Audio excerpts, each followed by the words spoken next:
Okay, so welcome everyone to the afternoon session on the Friday. So this session is called Easy to Say, Hard to Deliver, Why is Student Finance So Sticky?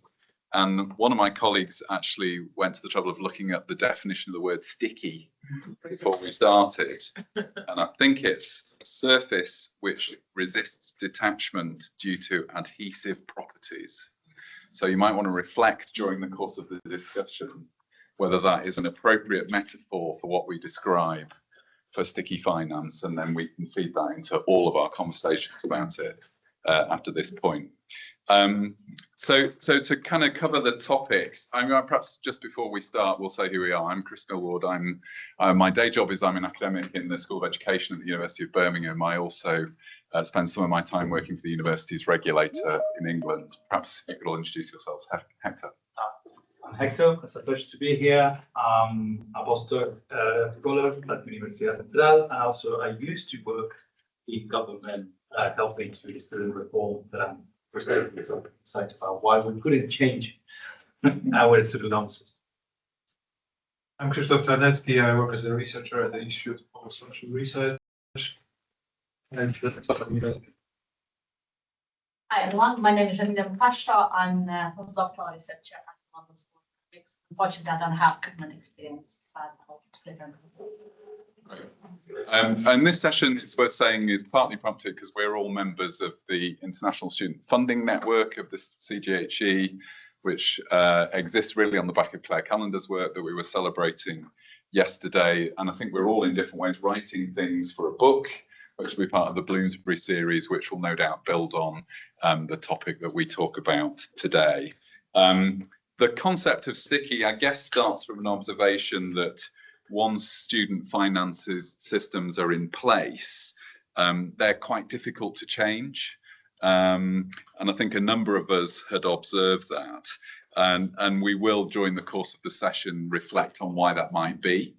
There may be issues of complexity, particularly when finance systems are enmeshed with tax systems or benefit systems, which are very complex to change.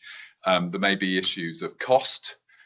If you have a finance system that's been brought in to reduce the cost of the state, it's very difficult then to persuade the state to row back from that, particularly when higher education is often a lower priority than other things like hospitals or schools or increasingly defence.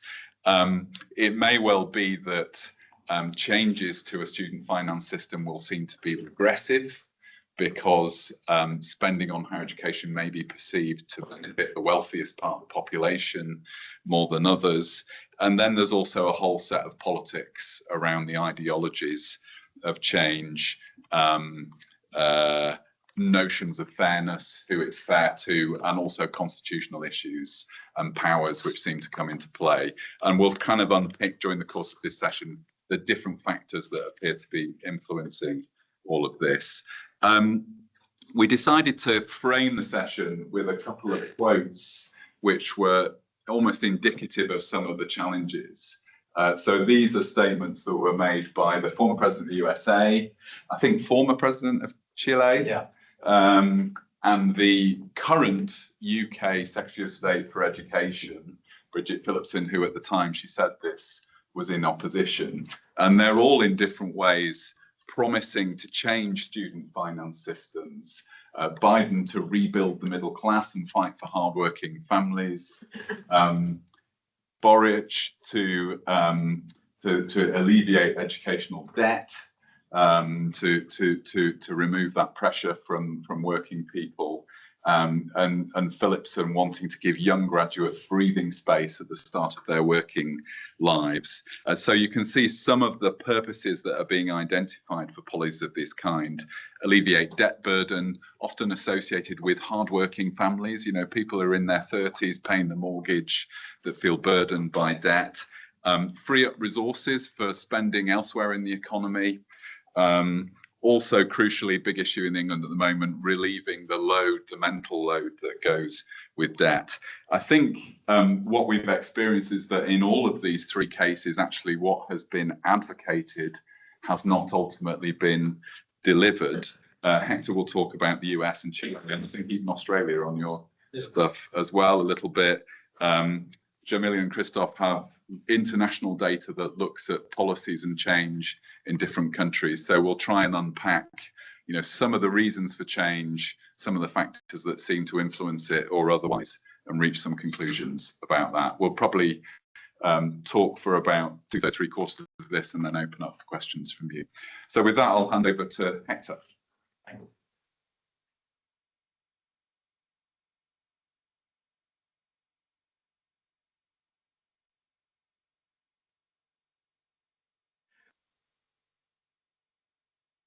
Okay, so what I want to share today is part of my postdoc project. I'm trying to analyze why some governments are failing to introduce the forgiveness plan along with the student loan reforms.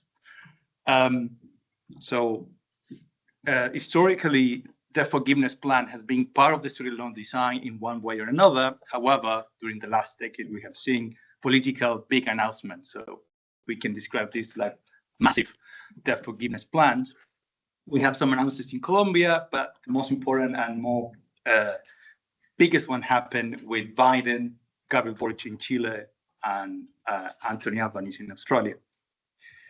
If we compare, we are observing 3 different policy trajectories. So Biden tried 2 big attempts plus some changes through administrative forgiveness.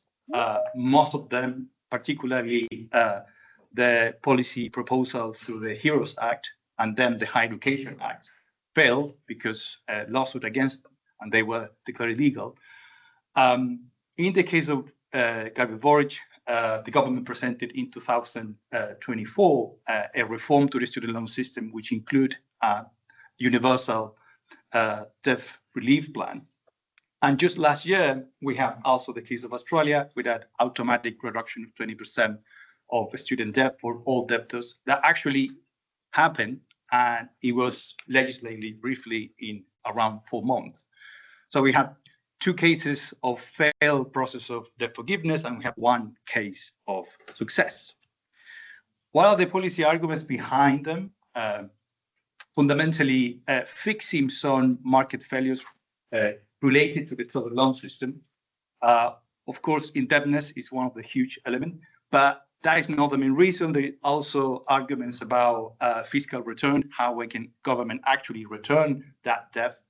There is also arguments about tackle economic inequalities, particularly focus on middle classes, and how much they are struggling to hold student debt along with other kind of debt. There is also a arguments in favor that debt forgiveness might restore the public value and the private value of higher education, considering that high debt for graduates mean less positive returns in short terms. And the size of the public value also means that the idea behind student loans is it was cheaper for government to invest in higher education, mobilize a private investment. So if people do not return, that means less fiscal incomes. Finally, there is the arguments about helping middle classes to deal with the living crisis, which mainly tackle the cost of higher education upfront, but also after people graduate.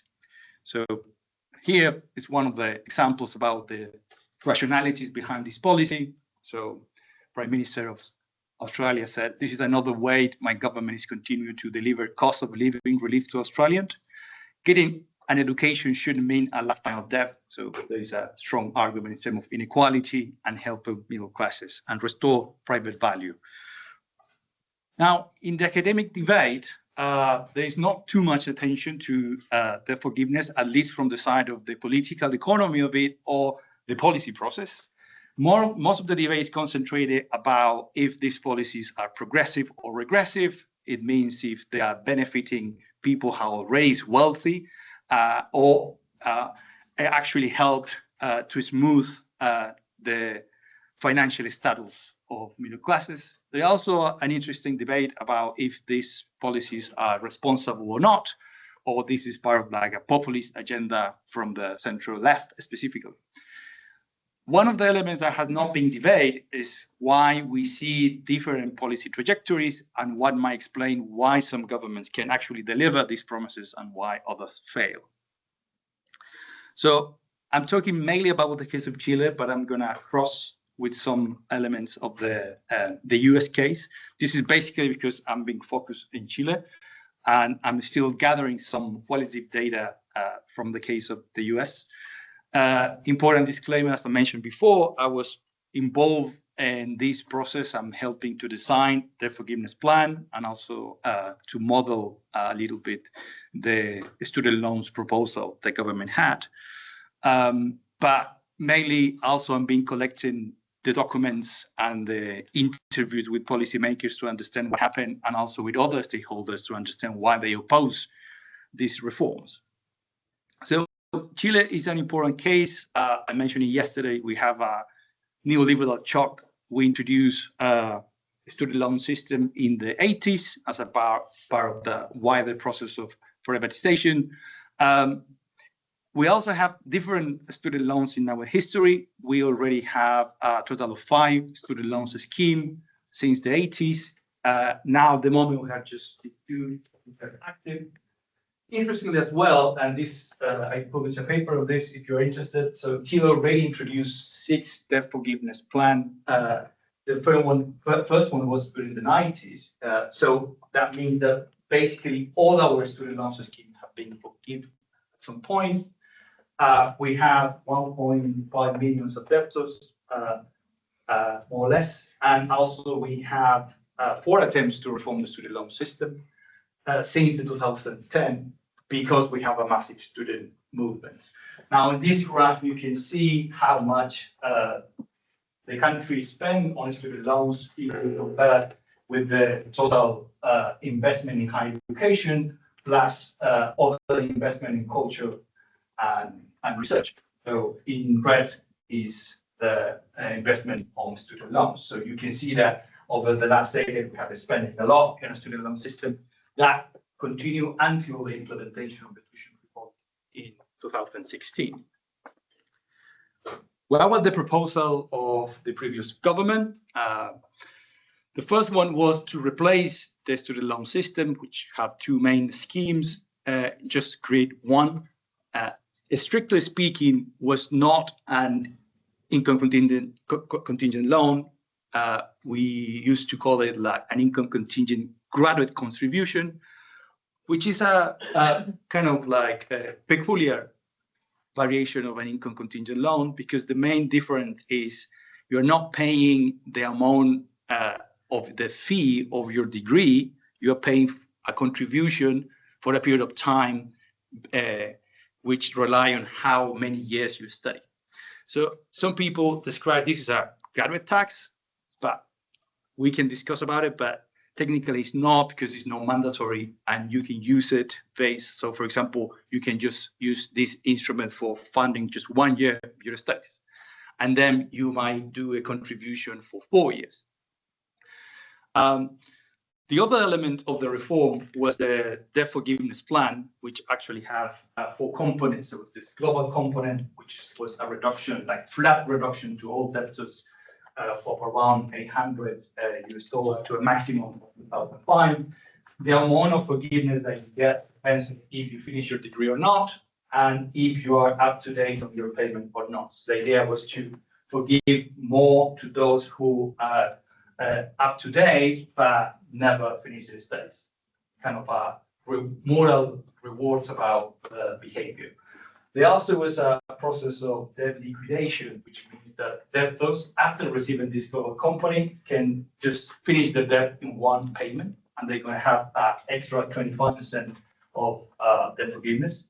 There's also the progressive forgiveness, which is you got the global component, your debt is smaller, and if you decided to move to the new scheme, the difference of how much you used to pay, how much you're paying now, also supposed to be forgiven. And also you have the tax reduction for those who already paid the debts. They're going to have a tax benefit.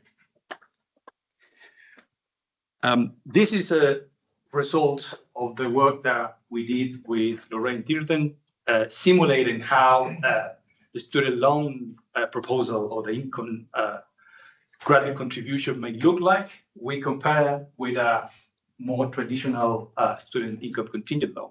And you can see that there was a lot of benefits of this reform, particularly it simplified the system.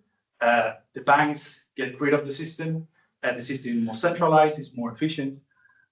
Repayments are automatic, of course. But fundamentally, the system have a risk pooling mechanism. So if you earn more than the rest, you're going to pay a little bit more. And that allowed to cross-subsidize between high earners and low earners. And that mechanism of risk pooling helped to increase the equality of the system between debtors, but also helped to subsidize the system itself. So if you compare, the first proposal will recover more than income contingent loan. And the explanation is because that mechanism helped. Now, why this plan, particularly the debt cancellation plan, failed in Chile? So I identify so far 4 elements. This is mainly analyzing documents, doing interviews. Already have done 15 interviews, fundamentally with the perspective of the education department, and moving to the treasury and also then to the MPs to see what happened. At least what I identify is there is a problem with competitive priorities within the government. The government of Gabriel Boric faced a lot of problems. So they faced the challenge to a constitutional process. So we have 2 referendums, 2 constitutional processes during the government. The government also faced a tax reform, pension reform, and other educational reforms, all in 4 years. So this reform was important, but if you compare with other major tasks of the government, this one was not of a particular consensus about all the coalitions. So there was a lot of tension between the education department and the treasury about how important is this policy if you compare, for example, with pension or taxes. Now, what happened basically is the government lost the referendum on the constitutional process. It lost the tax reform in the first year. So this policy was conditioned to what happened to other policies, in particularly. Another element, these policies are difficult to design. And here I want to make a little bit of a contrast with Australia and also with the case of the US. Like Nick explained yesterday really well the complexities of the US model of student loan system in terms of applying, delivering, and the repayment system. The Chilean model has similarities with the US model. It's a subsidized system, so the government run just fraction of it. And one of the main problems that we have, I call it the census problem, which is basically the government didn't have all the information required about who graduates are in debt, how much debt they have, how much debt they have paid. And that creates another problem, which is how you're going to actually project the cost of the policy. So in the debate about costing the policy, the lack of enough capacity to identify all the population make the design of this policy extremely difficult. That affects a lot the process because this legislation was presented in the middle of the government, not at the beginning. So it's true there's political factors like the tax reform, the constitutional process, but also was internal delay because the difficulty. The other delay was about costing and accounting the debt.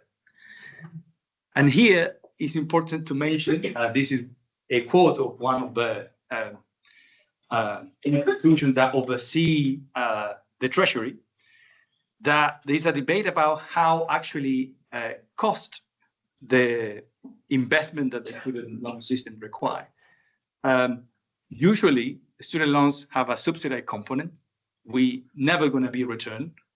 But however, in the accounting system, that is considered an active. So there is a mismatch about the real cost and how the government is accounting. That created a lot of distortion.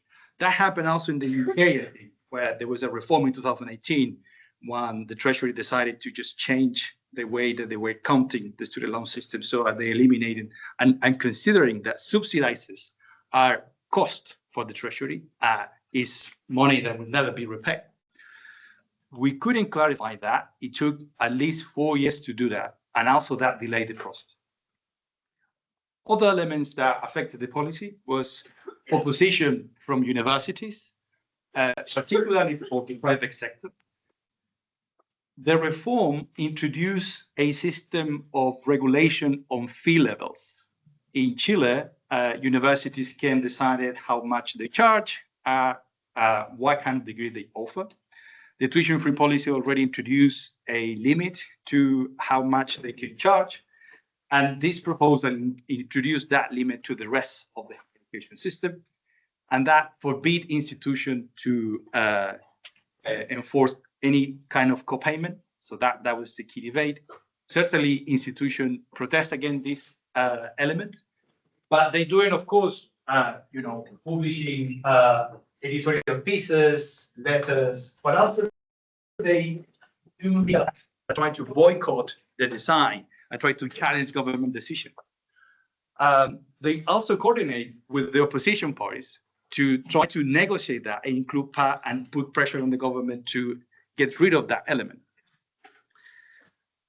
The fourth element, I think is important to explain why this policy failed, is political opposition. So here in this graph, you can see the composition of parliament. Gabriel Boric was elected with a significant majority as president, but the parliament was not a majoritarian party, was a minority parliament. So in red, you can see the number of seats that the coalition of the government has in the upper and the lower chamber.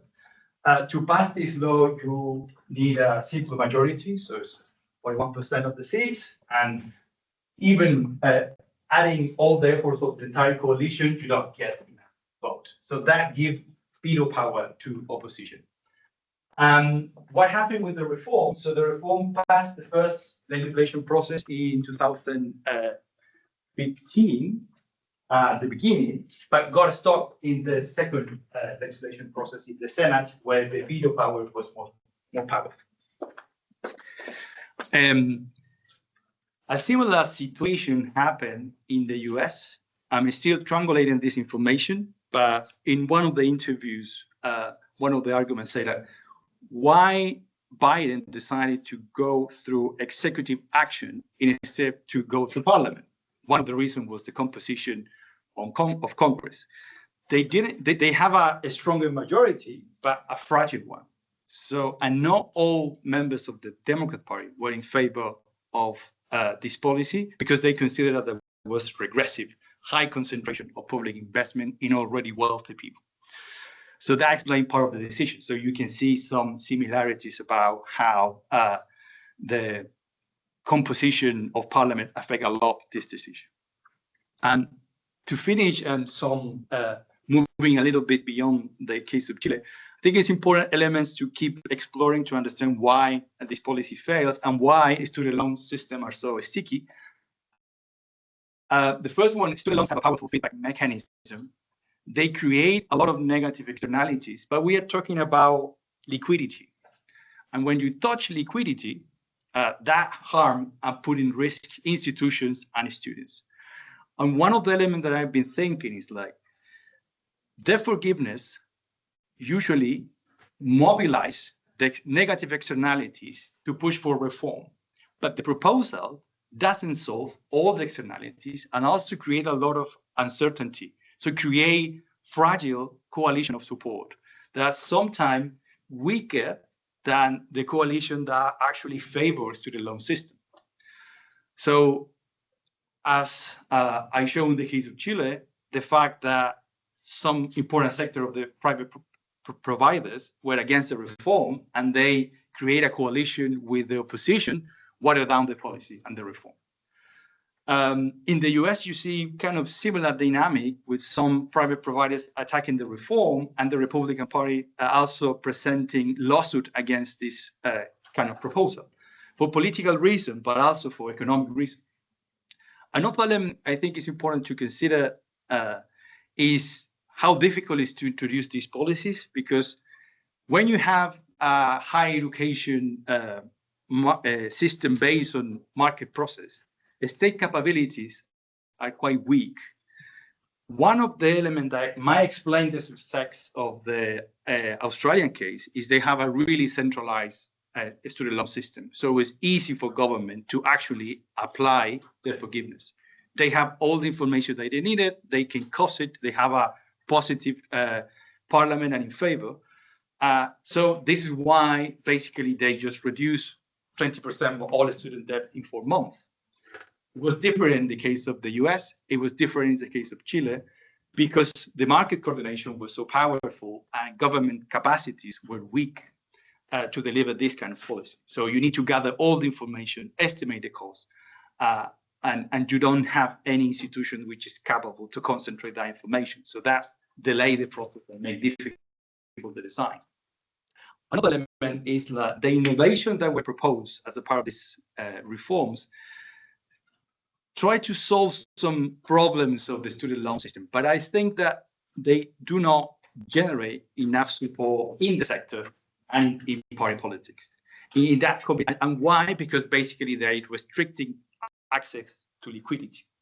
And I think some element to discuss further is if we recognize the existence of many negative externalities of the student loan system, we still have the challenge to think suitable alternatives that make it work for the sector and also party politics. And I think the cases of the US and Chile show that there is not consensus about how to move beyond the student loan system.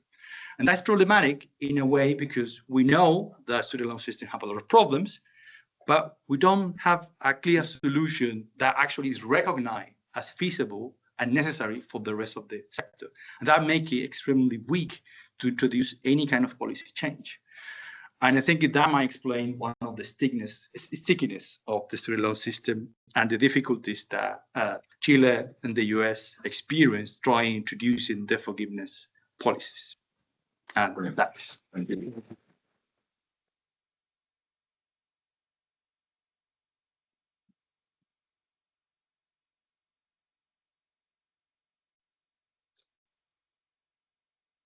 Thank you so much, Hector. I'm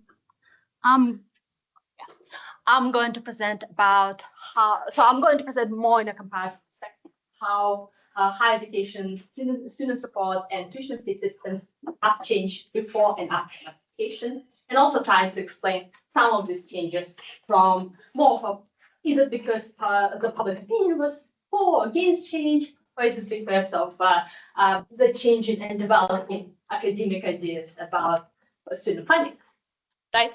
So just to start with where does this this research come from? So, and I think it does have a lot of relevance to some of the other sessions that we have today on graduate outcomes. We know that what is really sticky in the system, in the higher education system, is this gap in outcomes for rich and poor students. Right, so poor students have a lower chance of getting into higher education, lower chance of getting into elite higher education, and the outcomes are also different depending on the background, right? And we know why this happens, and that mostly happens because of the disadvantages and inequalities at lower levels of education, early education, secondary education, primary education, and so on. Right, so that's part of the kind of argument of why this happens. Another part of the argument is that the stratification of higher education systems themselves has increased over time as the systems have become more massified. So, and that has led to more inequities. Right, so that is part of the argument. What is perhaps less is more under research is that how the student support and tuition fee systems themselves have changed over this time. Right, we simply don't have good comparative data to see how exactly the systems have changed, and we also know.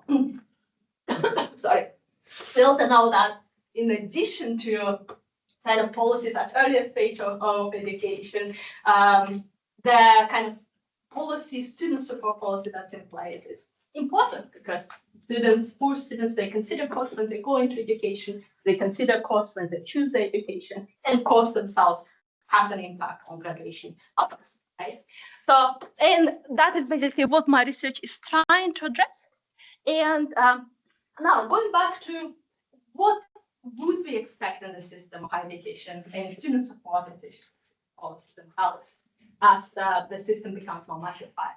So this is more of a political economy question, and well, a few political scientists did address this question, and a lot of them. So a lot of the arguments in the literature, they do focus on the stickiness. So this is a very telling quote from Griezmann, which is a very influential account of higher education finance, is what is really puzzling is the stability of the tuition fee regimes that he has identified. So countries that have high fees, they still have high fees.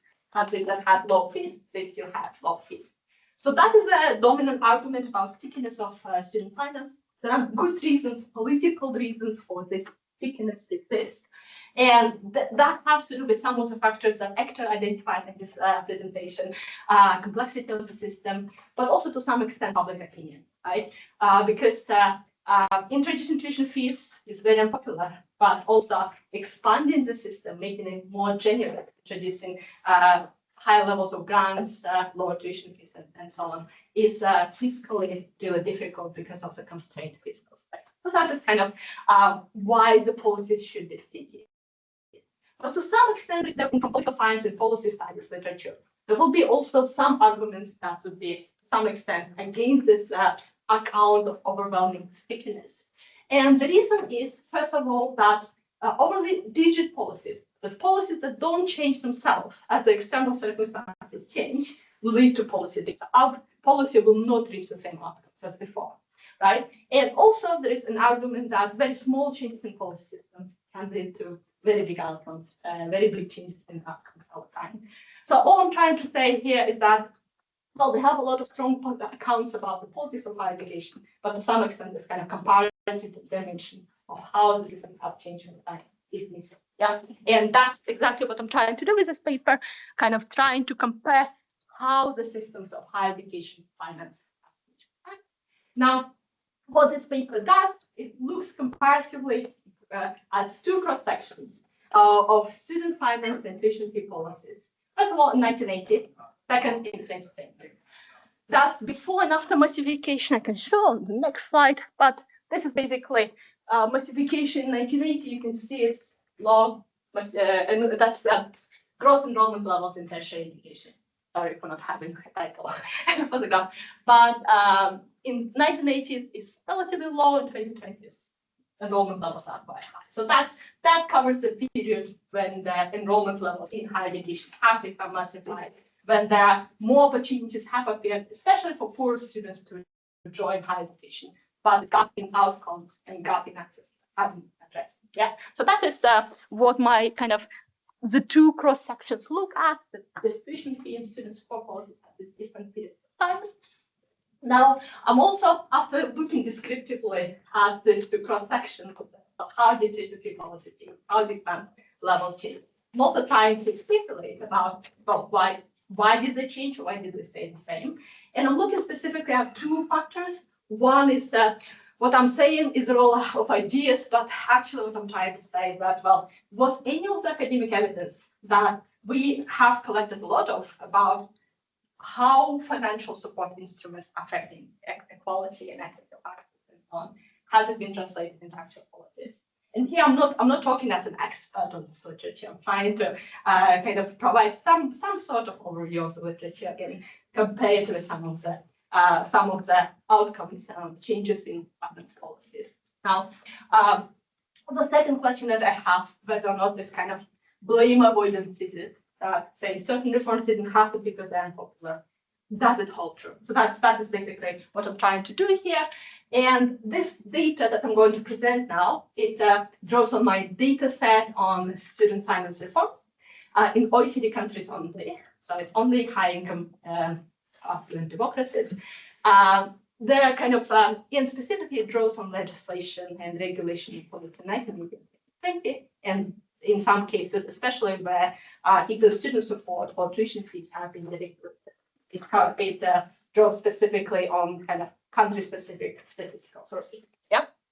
So, and this is more of a descriptive illustration rather than a complete account of what happened, because I mean, very difficult to have a more complete account. Now, the data I'm going to present is going to be reported for full-time undergraduate students that are in public higher education.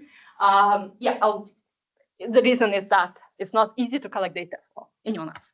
Now, just to kind of show you kind of one cross-section. So this is how tuition fees, average or maximum tuition fees, have changed in countries from 1980 to 2020. Now, in 1980, so some countries are 1990s, but simply because they weren't independent. But anyway, so this is 16 OECD countries in 1980, and then in 2020. To y-axis shows tuition fees, average or maximum in constant USD PPP converted dollars. X-axis shows the share of students receiving the main type of tuition fee support. So in these cases, students are also very often eligible for other support, but this is not reflected on the graph because of the low take-up, and very often the other types of support could be quite not very favorable, and not many people are happy with that.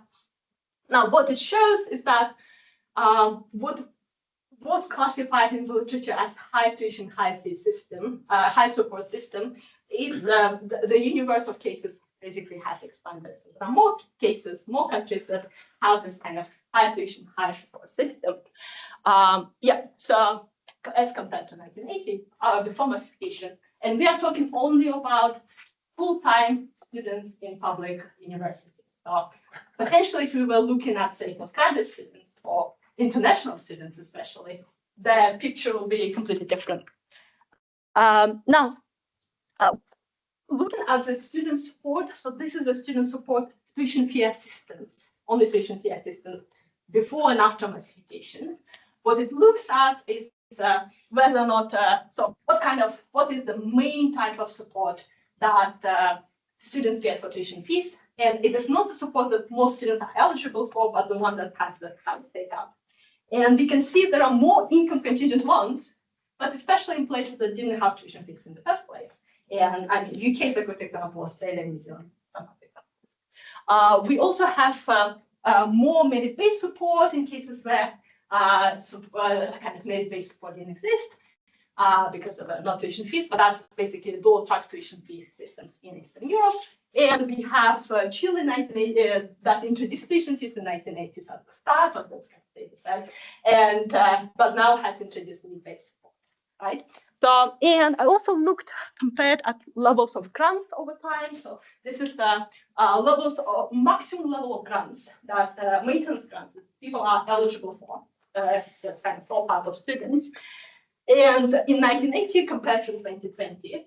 Now, once again, this is the maximum level of grant. To some extent, it's not really comparable across countries because I mean, how you define who is eligible for maximum levels of grants, it is quite different in countries.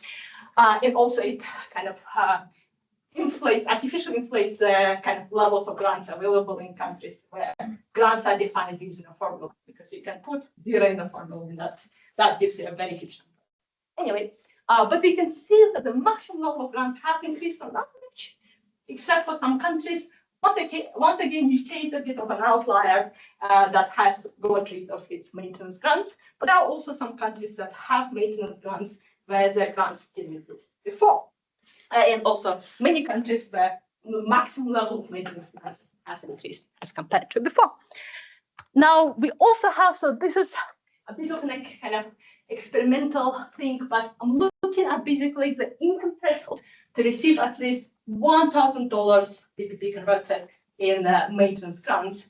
And basically what all it says is that some countries, the level of this kind of income threshold has increased, but in some countries it has gone down. Okay, so these are a few kind of findings from this data set. Now, so just to kind of think about what exactly has happened to the system, right? So obviously it's a very long time as well, right? 1980, it's a long time. But we wouldn't say that what we saw was absolute level of stickiness. Obviously, there were quite significant changes. So someone going into higher education in 1980 would receive a completely different package of support in many cases. Thank you. Now, but the problem is the way these changes have occurred. They don't necessarily implement kind of the best strategy if we were to look at the literature about what kind of support actually is good to achieve equity.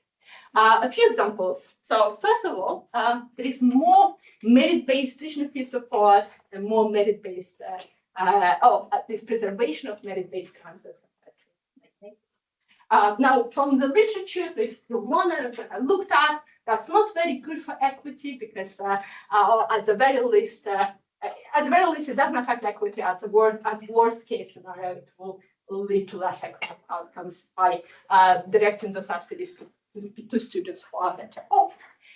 We have tuition fees are higher, and in many cases they are supported by income contingent loans. So to some extent, the income contingent loans themselves, the proliferation of them, is a win for kind of evidence that we have about the kind of cost sharing mechanism we might want compared to, say, mortgage loans. So that is good.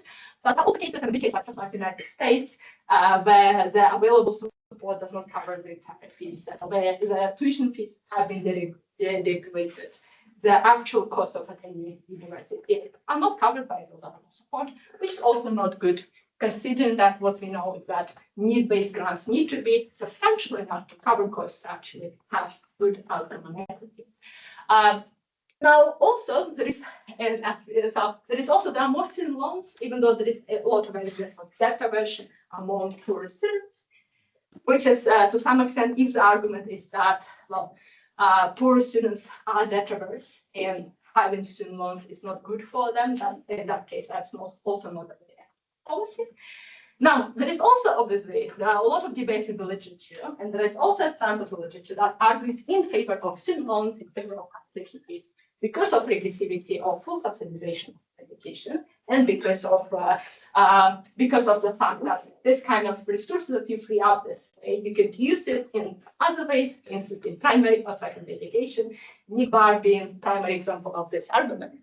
Now, even in this argument, so there are a few countries that introduce free tuition policies, which to some extent does not fully correspond with this argument.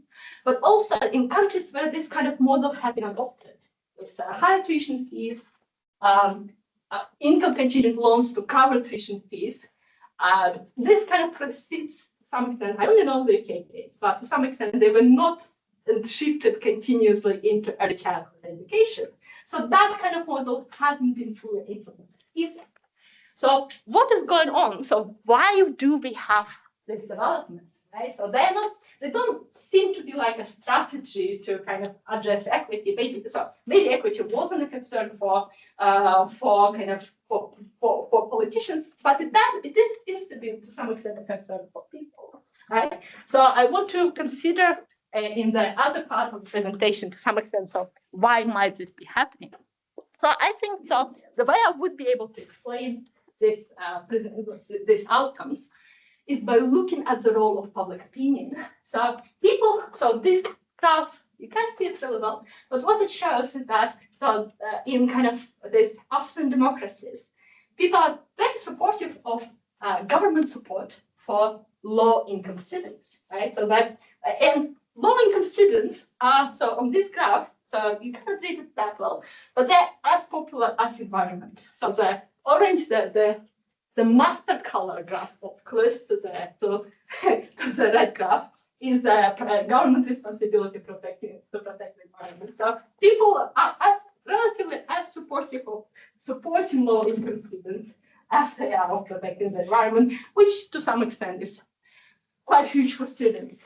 So lower kind of levels of support on this graph are unemployed people or decent standard of housing.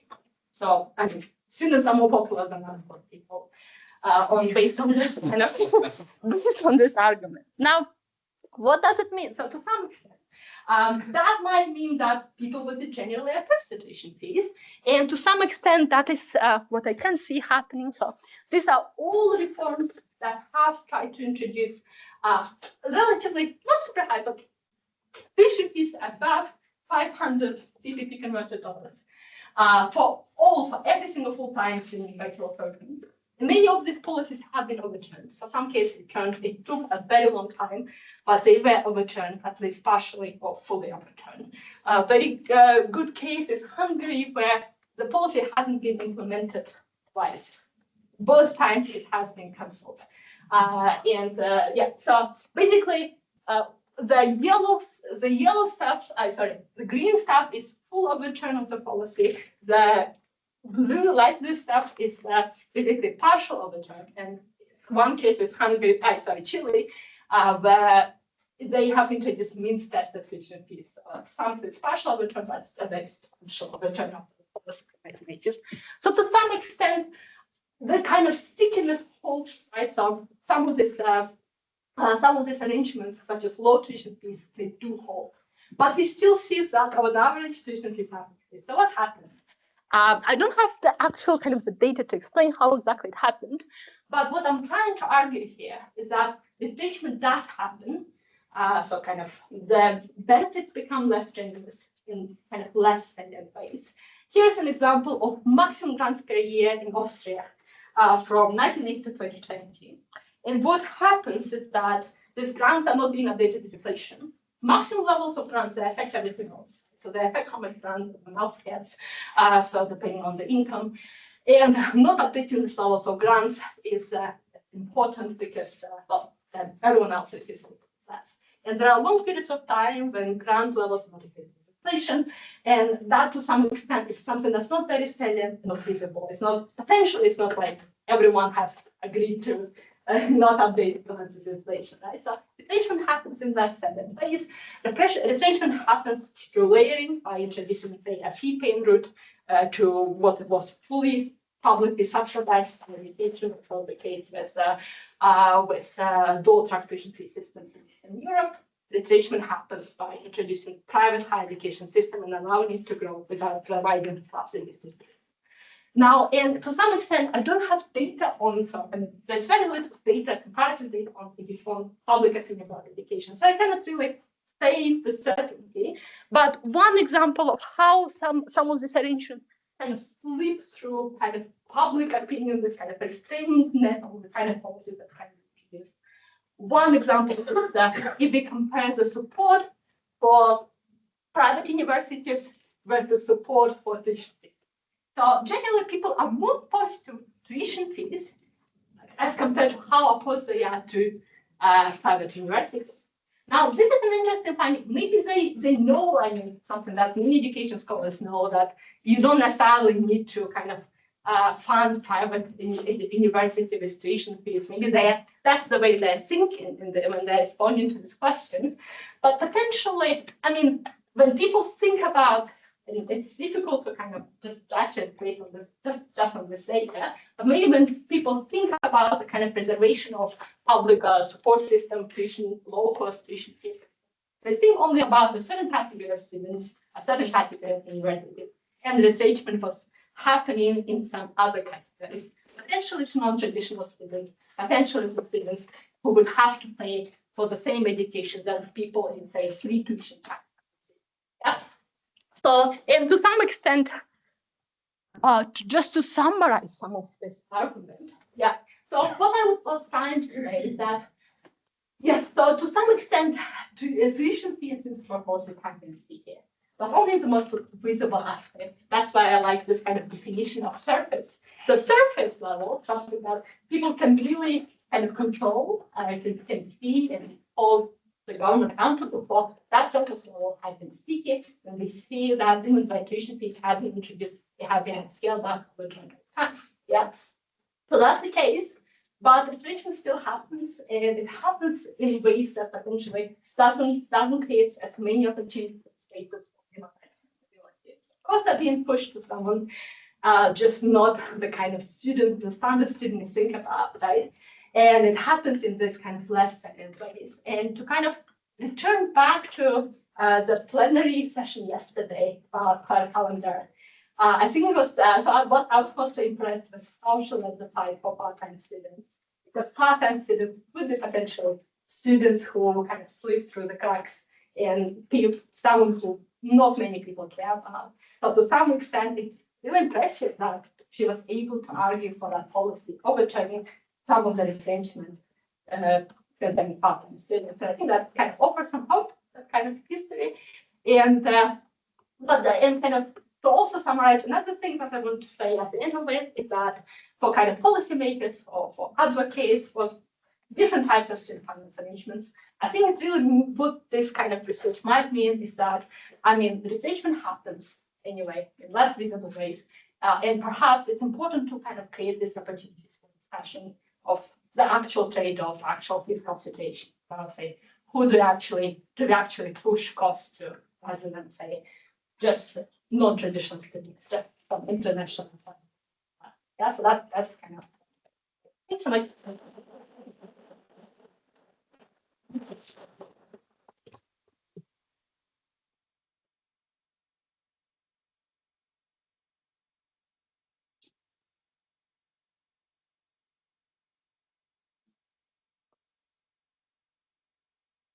I found this metaphor of stickiness so appealing that I decided to focus only on that. I'll basically test the hypothesis of stickiness. So if it holds, it means that student funding policies and specific instruments that constitute student funding policies are resisting separation from the surface. So the surface is the student funding policies that were pre-existing. So what I'm basically going to do is to analyze whether the change between starting point and the next point in the data is depending on the student funding policy in place at the starting point. So this narrow focus means that I'm leaving out any sort of explanatory factors. I'm only looking at the dynamics of the politics, of the policies itself. So I have two very simple questions. First, how have student funding policies changed between 2005 and 2022 in high-income democracies, 33 countries? 4 time points, post-expansion. So it's also a completely different time scope than the one that Zhamilya presented. And the second question, are some student funding policies stickier than others? What do I mean by student funding policies? These are approaches or like arrangements of national governments. So we're talking about the country level, we're talking about state policies, as they are expressed in state-financed legal entitlements to different types of support and obligations to pay tuition fees. So we are not focusing on expenditures, we're not focusing on how many students pay fees or like how many receive support. It's only about what's in law. So these were so it's policy outputs. So this is what politicians determine. And in the conceptualization of those policies, I follow my theoretical framework from the article published in the Journal of European Social Policy, where I distinguish between 2 dimensions of 2 interrelated dimensions of student funding policies. The first one is decommodification, and the opposing pole of decommodification, that is commodification. And I define it as the financial capacity to study in higher education, which does not depend on present or future labor incomes of students or their families. So this is very much grounded in the comparative social policy research. In this specific case, it follows the definition by Gösta Esping Andersen. And this is measured by summing up all types of non-repayable support and subtracting tuition fees and dividing it by the average wage in the country. And the second dimension is individualization, and its opposing pole, familialization. Individualizing student funding policy is the one where students are granted social citizenship and can cover their study costs without any financial reliance on their families. So it's all about policies allowing people to start independent adulthood. And this is measured by adding up all types of support that ends up in the student pockets and again subtracting tuition fees and dividing by the average wage for the matter of cross-national comparability. So what I'm interested in whether these student funding policies, so their adhesive properties, are that kind of determining the change that occurs over time. So are, for example, the commodifying policies more resistant to change than the commodifying ones? And to evaluate that, I'm using student support and fees data set, which is a part of the social policy indicators database that we have been collected at our institute since the 70s. And this data set on student finance includes at this point, 33 high-income democracies, and the data for 5 time points, 2005, 10, 15, 20, and 22. This is the sort of, as we call it, as we call it, it's like a social rights type of data. And we collect it in a very specific way, and I always feel obliged to explain it. So basically what we do is that we take a hypothetical student, make certain assumptions about the student. In this case, it's like undergraduate, 20 years old, full-time student, whose parents have average wage. And we apply the same assumptions in each country and analyze national legislation or any other relevant legislation to figure out what kind of benefits this student is entitled to and what tuition fees they will have to pay. And then we repeat the same exercise for 2 other model type students, which differ from the first one only in income of their parents. So we have a gradient of benefits and obligations for students from very low income families, low income families, because it's an average wage, but only one parent is working. So we can say that it's like a low income household. And then for the middle income household, where there's this assumption that we have 2 parents working and both of them are receiving average wage. There are many other assumptions about this model type student that I don't have time to go through, but obviously I can explain later in the QA. I also have like a stylized example of England, how we do it and what's the outcome. So we just make it very quickly. So let's say, we have Alex, Ariel, Cameron, 3 students, differing only in the parental income. And then we see they will have to pay tuition fees, 9,000, all of them. We have non-repayable support. So this is grants. They would receive different amounts of maintenance grants. There will be also bursary for the poorest. There were no indirect benefits, no family benefits. This is also what we have in the data, which is pretty original, I would say. So we have tax benefits for parents, like, tax credits and stuff like that, as well as family allowances, child benefits, for example. Then we have student loans, they differ again. And then we can do all kinds of calculations on those indicators for specific financial instruments to arrive at some synthetic country level indicators. So in this case, this is what we love in macrosocial policies. So in this case, it's a generosity which sums up everything. So it's like all types of support all together, divided by fees and divided by 100% average income. Done for each student. And then the country level indicator is the average of those percentages. And this is what we do for each country and each year that we have in the data. So this figure, this is for the commodification. Again, total non-repayable support minus tuition fees, average for all model type families. And it gives you 2 main pieces of information. So first, it sorts countries from most decommodified to most commodified by 2022. So that's the darkest dot. And second, it shows you changes across the years with lines indicating the exchange of the extent of change between the data endpoints, 2005 and 2022. So this is stickiness of policies. The most conceptualized as more decommodifying or more commodifying.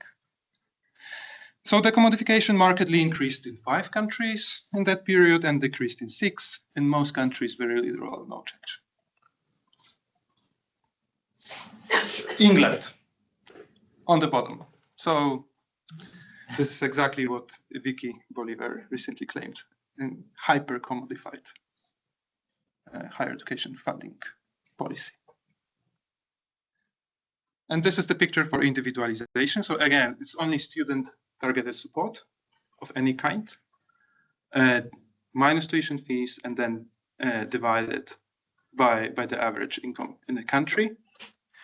Again, sorted in the same way, we see that individualization increased in 6 countries and decreased in 7 countries. In most countries, again, very little or no change. And here I dissect these changes that you have just seen on those policy indicators, which are like showing ideal typical policies, into specific financial instruments. And this is not like a peak point of my presentation, but and there's also this generosity measure. So it's like all combined, right? Like all support and so on. So maybe I'll start like with defining the instruments that we have here. So yeah, generosity I already said. So that we have either specifically tuition fees, grants, so like non-repayable grants, but only need-based. So merit-based are not included. They are not social rights. We have student loans, we have family support, and then targeting. This is a sort of different thing. So we have 3 students. So what we can do is we can analyze the skewness of support to low income or high income. So this is exactly what this indicator is showing, the degree of targeting in student support. So we add up non-repayable support and fees, and we see to what extent the net outcome varies across those families with different income. So like highly targeted policy would be like very means tested. Low income student would receive everything, but you can also have a reversed arrangement where it's like higher income students and their families receiving more support. And then we have 7 categories of changes in the unit of measurement of these variables. So percentages of average production wage, and what we see that most instruments haven't changed over time, apart from maybe targeting. Fees were mostly changing between 2005 and 2015, and then they were pretty much stagnant. And so here we have like change between 2015 and 2022, and then there's a break in interval because we started to collect the data now in 2 years interval. And since there's like so little change between 2020 and 2022 in the ensuing analysis, testing the hypotheses, I'm having 3 time points for each country. So this change, 2005, 2010, 2010, 2015, and then 2015, 2022. So that's going to be dependent variable changes in these 3 periods. And the independent variable is the decommodification or individualization at the starting year for each. And this is the association between decommodification in years 5, 10, and 15 and change in student funding policy, the analyzed period. And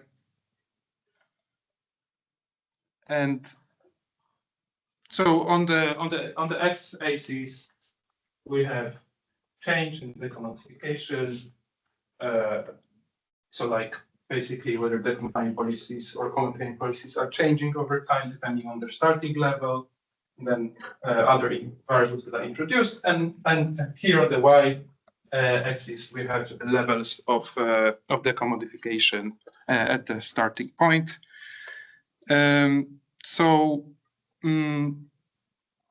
Changes larger than 10 percentage points are labeled, and then I also provided correlations in the upper right corner, and the ones which are statistically significant are bolded. And additionally, we can also claim that maybe actually it's not like policies on the margin which are most prone to change, so like decommodified or commodified. Maybe those who are like neither nor that are most likely to be changed. So therefore, we will have non-linearity. And to sort of test for this non-linearity, I have this lowest function here, but I also conducted analysis of variance for terciles on the dependent variable. For each tercile, there is an average decommodification calculated, and the statistical difference between these decommodification those terciles is being calculated. So what comes up from this exercise is that basically we have a correlation with generosity. So the change, and these are, by the way, absolute changes. Yeah, so we're not even interested in whether those like a retrenchment or expansion. It's just a change. So we have a statistically significant negative relationship here, the quantification generosity. But this is basically driven by one outlier, so we cannot claim anything about it. The only sort of robust finding that we have here is that there is a negative correlation between the commodification level and changes in student bonds, which means that changes were more likely to occur in commodified systems. And the second significant finding is about the degree of targeting. Again, changes were in the degree of targeting were more likely to occur in commodified systems. And apart from that, we have a very strange lowest function here for tuition fees. And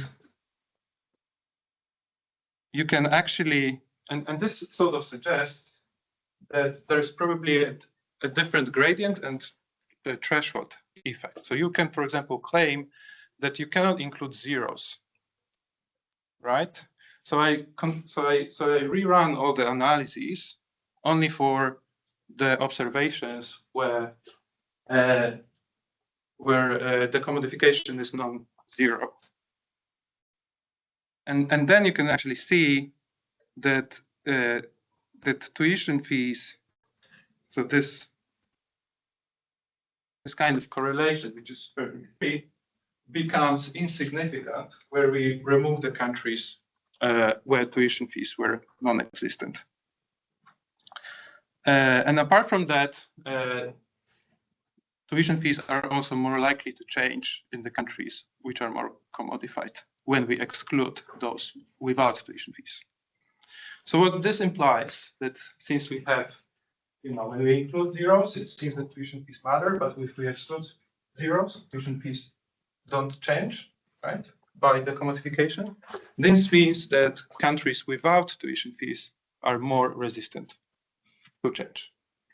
And this is perhaps the strongest finding.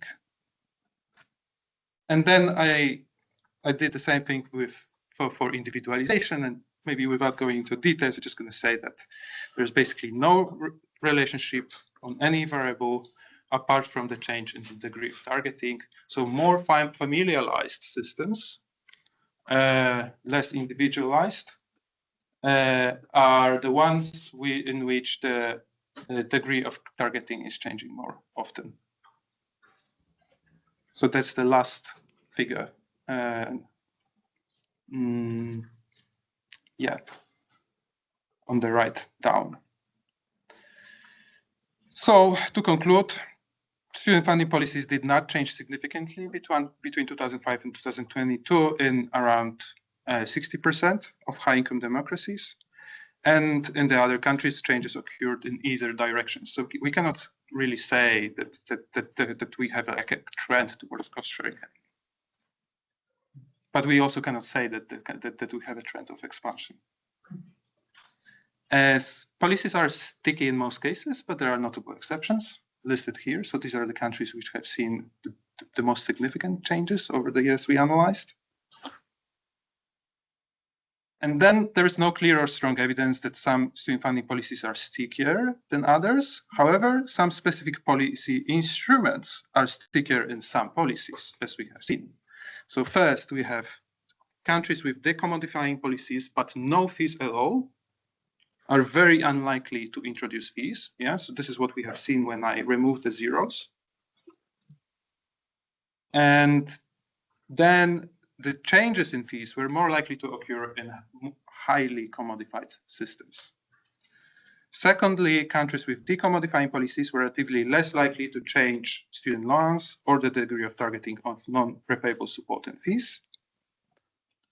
So again, more decommodifying policies seems to be more stickier.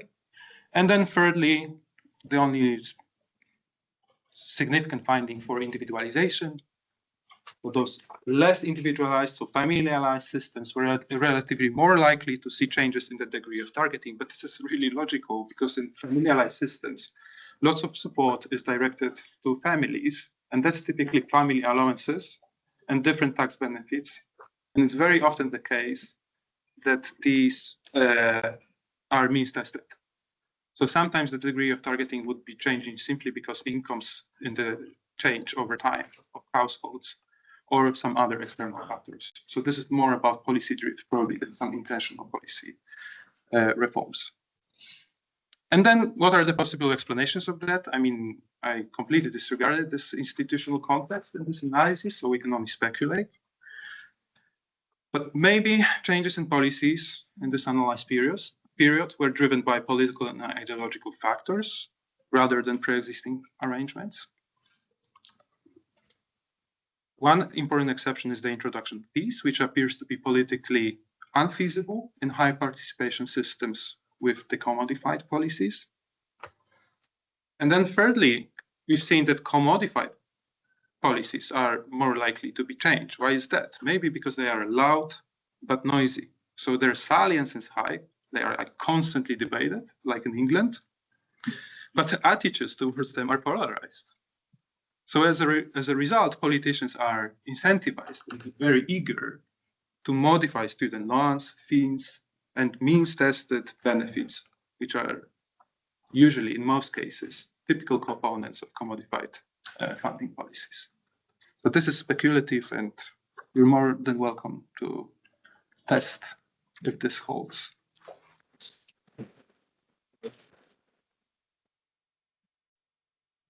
Okay, so I think why are student funding policies sticky? I think the answer was they're not always sticky. They may not be sticky beneath the surface. That was the kind of key thing Zhamilya was saying. And there may be circumstances, as Krzysztof was identifying, that lead to them being less sticky in some circumstances than others. I thought some of the other really interesting points coming through from Hector running through the whole thing were issues I didn't identify in the introduction that may influence patterns. So data and shortage of evidence can be a barrier. Accounting rules certainly has been a factor in some places. Hector talked about university lobbying, preventing change, and I would observe universities might have more weight in lobbying sometimes than students, for example, or institutions more weight than individuals, which might be a factor. There was a really interesting point about the limits of debt forgiveness to actually address the wider problems that are igniting debate because of wider inequalities or issues happening elsewhere in the education system that are actually shaping patterns of behaviour. Weak state capabilities, particularly in marketized systems. So I think that's something we feel here to a certain extent. A paradox around people want higher education to expand but don't want to pay more. And so that kind of leads to stickiness. And then I think Hector said very clearly, you know, lack of evidence and understanding of what would be better. And that seems to me a really key theme for which sharing insights from different countries is particularly important. And I think sitting in England, this notion that in a kind of commodified system, what we have is a debate that's very loud but noisy and not very good evidence on what would be better is a pretty good description of where we seem to be at the moment. So really great insights. Thank you. Shall we just open it up for any comments or questions on what you've heard over the last kind of hour and 15 minutes? Any questions? You're all just Helen. Yeah. Bit of a loose thought, there's my apologies, but I mean, certainly you talked about at various times about the social impact, the equity aspect of some of these changes. But certainly in this company, and I think in other places, the more complex looking and modelling and doing, considering whether equality is progressive or not, it doesn't seem to come into the debate until it's happened. I don't know whether that's something that is discouraging people from making changes because they don't want to address those social injustice issues within systems. Is that a factor in there? So do you mean, Helen, people don't really engage with the evidence until the Yes. decision's already been made? Yes, and then they don't really know what to do. It's better. Yeah. With Nick Barr in this country or whoever, yes, or Yeah. Or the IFF or whoever they don't mean. Yeah. So that we end up making a mess on those grounds, but not wanting to listen to those telling us what needs to be done. Any thoughts on evidence? I mean, my argument was to some extent that maybe some of the changes happen outside of this debate, because I mean, no one decides on how regressive the change is when the benefits are not updated with inflation. Yeah, so maybe that kind of debate doesn't happen in some cases as much as it should be. So I mean, definitely it did happen. I would assume. I haven't looked into this case more closely, but I would assume it did happen to some extent with introduction of tuition fees for everyone. But less when, say, you allow universities to enroll students above plan, and then suddenly half of the population is student population has to pay medical cases tuition fees. That doesn't happen at all. Yeah, I think it's useful to take this as like how you change a policy path is important to reimagine coalition. Thinking that there's sectors of society that might support some policies, they have agency through vote, but they are related to a set of expert think tanks, universities, and other corporate organizations. So I think I remember pretty well, for example, the proposals of Jeremy Corbyn here about introducing crucial policies with the support of a substantive majority of young people, but they were not enough to win election. That proposal also faced tension within the Labour Party itself, disagreeing with the policy. I think if we imagine at least experience that I see in Chile, there's strong coalition to keep things as they are because of the feedback mechanism. There are some negative externalities, but they don't seem enough to create a new coalition that able to change the policy path in a way. So I think the point about lingering, drifting. So I think this struggle between coalitions just like makes sense in terms of that you might change a little bit, but become more gradual. And I think when you have a more marketized system with less control from government, the agency of higher education sector is more powerful, and it's difficult to create a cohesion around what universities want. So there's not a powerful force able to lead them or force them to an agreement on consensus. So I think in those cases, the lack of evidence, the lack of consensus about how we distribute investment or pay make this is more complicated to create. And by default, policies remain as they are. And is there also something about when you talk about the social justice aspects, they're quite often a little bit further down the road. Politicians live by electoral cycles. Yeah. So you can say on paper, yes, this will be fair for the next generation. But that's such a long cycle. There's 3 elections before that. Yeah, I mean, I don't know how much that applies, but well. That's on the job. Yeah, Many thanks, both. Very interesting. I've got one question about student union and the staff union, the role of the political debate, the differences across country.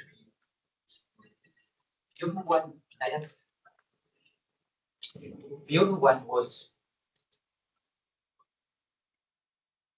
is there like a connection as well between at the higher education level and those at the secondary level? I take the example like elite in France will go to private public lycée, which are totally free. That doesn't mean it's not equal. Yeah. While I mean here all the country will have so is there like a connection between how funding is secondary education and how higher education? And then the taboo in France, taboo is a taboo, or do they going back home? But private provision, 25%, and only nowadays, some people were talking here for a long time. Still, I think private has always been like private. So, what about the cultural context? Yeah. Any thoughts on that?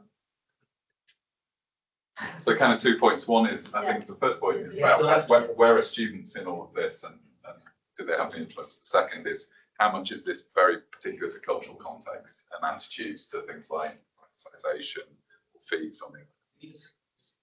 And second section. So as far as I know, there is no like at least cross-country comparative study on the impact of student unions on changes or like development of student funding policies. I don't think we even have data on the coverage of unionization of student bodies, but there are definitely cases where student unions play a large role in the policies. I mean, Chile.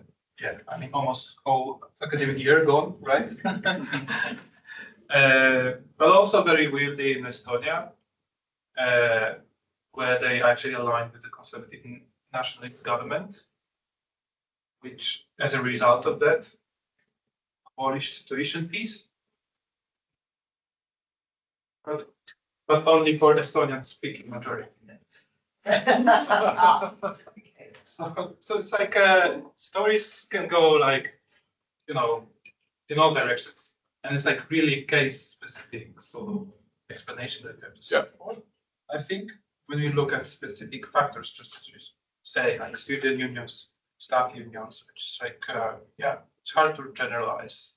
Like, Slovenia is probably, as far as I know, the country where student unions have a huge mobilizing power.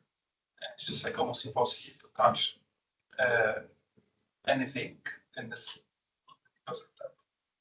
But on the other hand, there are also cases where student unions are high, high, like they have position in power theoretically, like in Germany.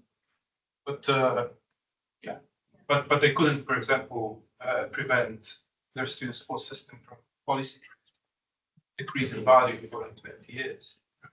Yeah, I just wanted to add potentially, I mean, obviously, we are comparative researchers, we don't have this comparative data, that's why it's difficult to say anything first, right? But to just add to that, potentially, so what we saw is some majoritarian systems have introduced tuition fees and still have stacked tuition fees after that, right? Compared to proportional electoral systems that didn't do that as much. And potentially in majoritarian systems, as a rural areas, the older people, they do matter more for politicians. To some extent, this is the kind of policies that have been introduced, that, like in England, they have been introduced. The policies have been introduced. They have they are less generous for students themselves, and potentially maybe that is one way in which kind of electoral competition plays a role. And it is true that in Chile, the kind of student protests have led to immigration policy.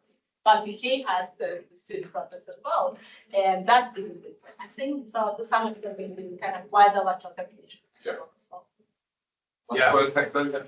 Yeah, I agree in the sense that the student unions are a powerful actor that may oppose the process of marketization or may advance for a decommodification process. Now, it's not the determinant actor necessarily. And I think we see, for example, the case of Germany, when they stopped the production of tuition fees, South Africa, Chile, Colombia, movements that actually managed to push for policy change. But the impact depends on how much capacity of mobilizing we have, how much penetrative capacity you have in the public opinion, and if they manage to push the political system too. So I think you can analyze different trajectories. I also think it's important the dilemmas within the same student movement. So, for example, one of the debates about if tuition free should be extended to private providers or not is quite problematic in Latin America because you have huge level of private provision.